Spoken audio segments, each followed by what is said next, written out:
जनाई आणि नामदेवांच्या मधला संवाद ऐकत दामाशेटी शांतपणे पडलेले आहेत. जनाई अभंग गाते आहे आणि ते अभंग कोणते, तर ते अभंग आपण मागच्या भागात बघितले आहे. आणि या जनाईच्या अभंगाच्या नादामध्येच दामाशेटींना शांत झोप लागली आहे. दामाशेटींची ही शांत झोप जणू खूप काळानंतर आहे असं वाटतंय, कारण त्यांना नामदेव आणि जनाई यांच्या भवितव्याची चिंताच उरलेली नाहीये. निशंक झालेत ते. आणि या शांत झोपेत एक बहुप्रतीक्षित असं स्वप्न त्यांचं पूर्ण होत आहे. आणि ते स्वप्न ते बघतायत त्या झोपीत. काय ते स्वप्न? ते अचानक उठलेत आणि त्यांना खूप दिवसापासून द्वारकेला जायचं आहे. द्वारकेच्या राणाच्या म्हणजे कृष्णाच्या दारी जायचं आहे, त्याचं दर्शन घ्यायचं आहे. दामाशेटी अचानक उठलेत आणि द्वारकेच्या राणाच्या द्वारामध्ये पोचलेले आहेत. हे तिथे पोचल्याबरोबर त्यांना विलक्षण आनंद झालाय की आपण चक्क द्वारकेमध्ये पोचलो. श्रीकृष्णाचे दूत द्वारकेच्या दारावर उभे आहेत आणि या दारावरच्या दूतांनी सांगितलंय की वा वा आपण आलात. द्वारकाधीश आपली प्रतीक्षा करत होते. अत्यंत आदराने त्या दूतांनी द्वारकाधीशाच्या जवळ नेलेलाय. आणि द्वारकाधीशाच्या जवळ गेल्यानंतर द्वारकाधीशाने उठून स्वागत केलंय, आसनावर बसवलंय, धारोष्ण दूध प्यायला दिलंय आणि दामाशेटी का आलात असं विचारलंय.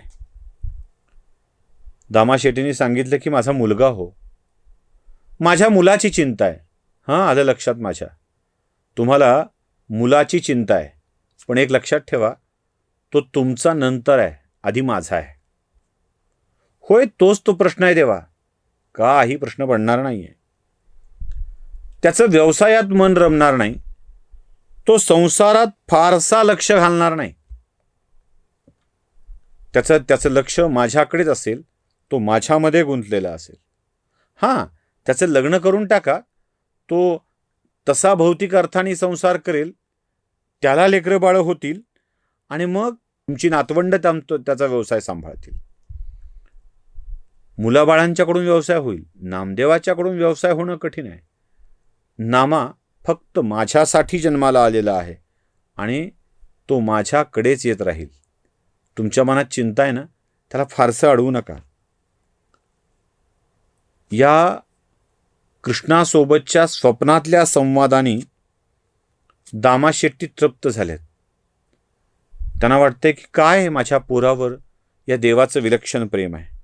माझ्या मनाच्या राऊळी उभा देव पांडुरंग, माझ्या मनाच्या राऊळी उभा देव पांडुरंग, कुणी म्हणती विठ्ठल, कुणी म्हणती श्रीरंग, हा अभंग त्यांच्या मनातून सारखा येतोय. अचानक जागे झालेत.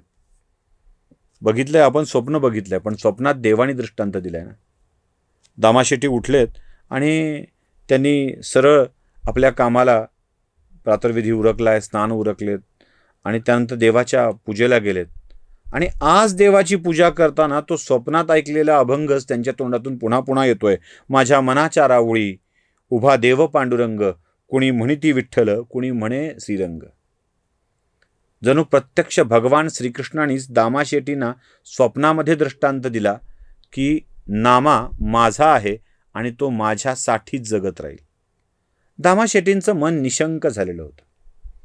आता नामदेवाच्या आयुष्यात काय होईल याच्याविषयीची कुठलीही शंका दामाशेटींच्या मनामध्ये उरलेली नव्हती. त्यामुळं नामदेव जे कर्तव्य तो करू द्यावं एवढंच त्यांना वाटलं. पण आई, गोणाईचं काय? गोणाईच्या मनात मात्र पांडुरंगाबद्दलचा राग सतत वाढत चाललाय. काय याच्या नादाला देव लागलाय आणि काय हा करतोय हे पांडुरंगालाच विचारलं पाहिजे असं त्यांना वाटतंय. तसं रात्री त्या म्हणाल्या होत्या, मीच जाईन पांडुरंगाकडे आणि विचारीन त्याला. सकाळी दामाशेटींची पूजा झाली आणि या सरळ गेल्या पंढरी रायाच्या राऊळामध्ये. आता राऊळात उभं राहून त्या गर्भगृहात जाऊन त्याने सरळ पांडुरंगाला गारानं नाही भांडायला सुरुवात केली आहे.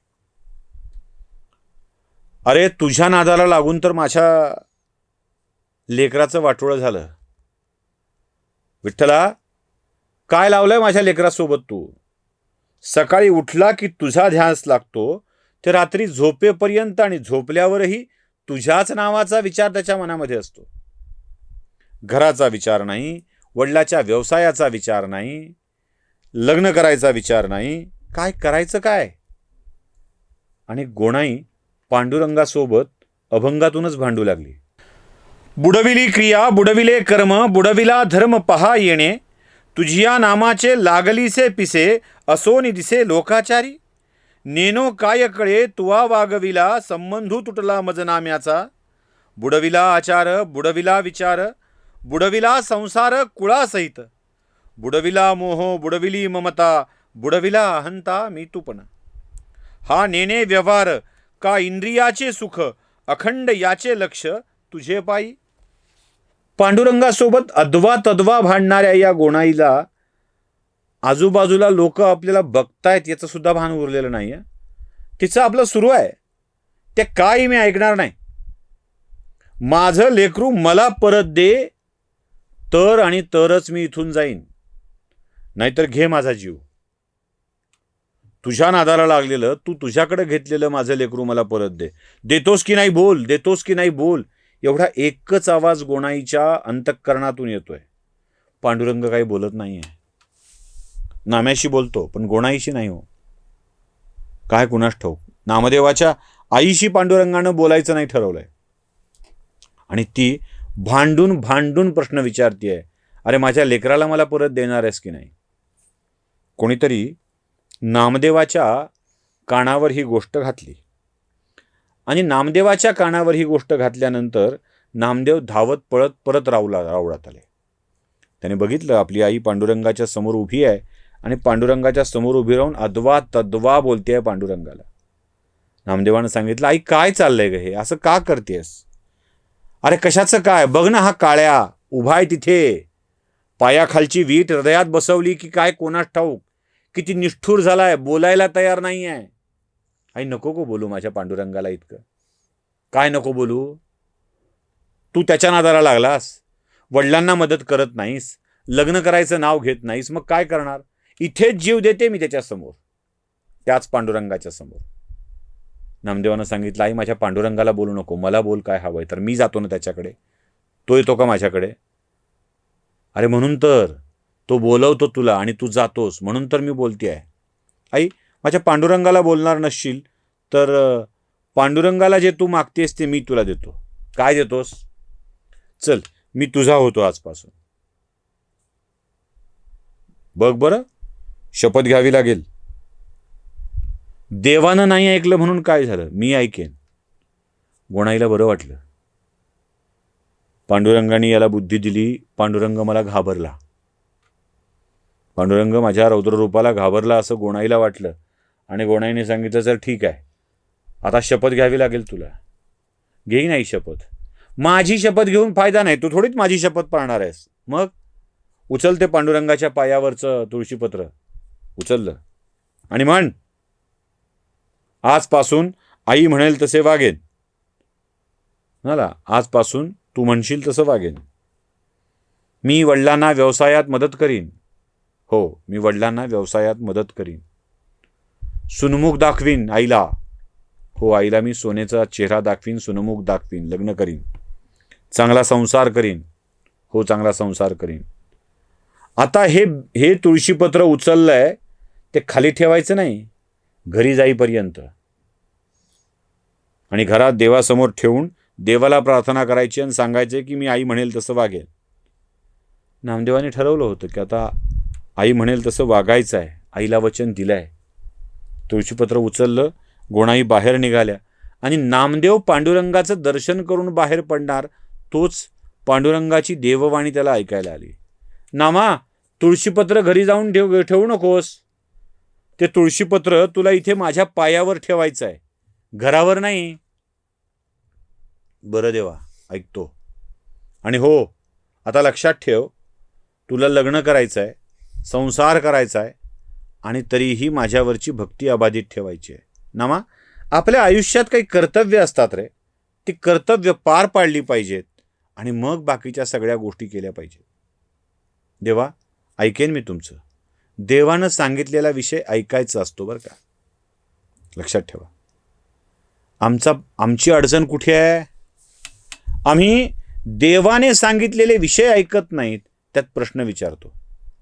प्रश्न विचारणं म्हणजे शहाणपणा असं आपल्याला वाटतं. हे असंच का, ते तसंच का, हे असं का घडलं असावं, रामानं तसंच का करावं, कृष्णानं असं का करावं. अरे तुझ्या मनातल्या कुठल्याही विषयांना देवाशी का जोडू पाहतोयस? देवाची आज्ञा पाळावी आणि देवाने केलेली आज्ञा जो पाळतो तो खरा भक्त. साधं गणित आहे.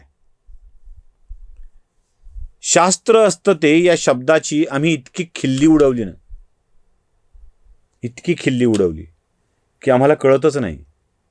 शास्त्रच असतं ते. शास्त्र म्हणजे विज्ञान, सायन्स असंच असतं ते. आणि त्या विज्ञानाला आम्ही नाकारत गेलो. देवाची आज्ञा काय आहे?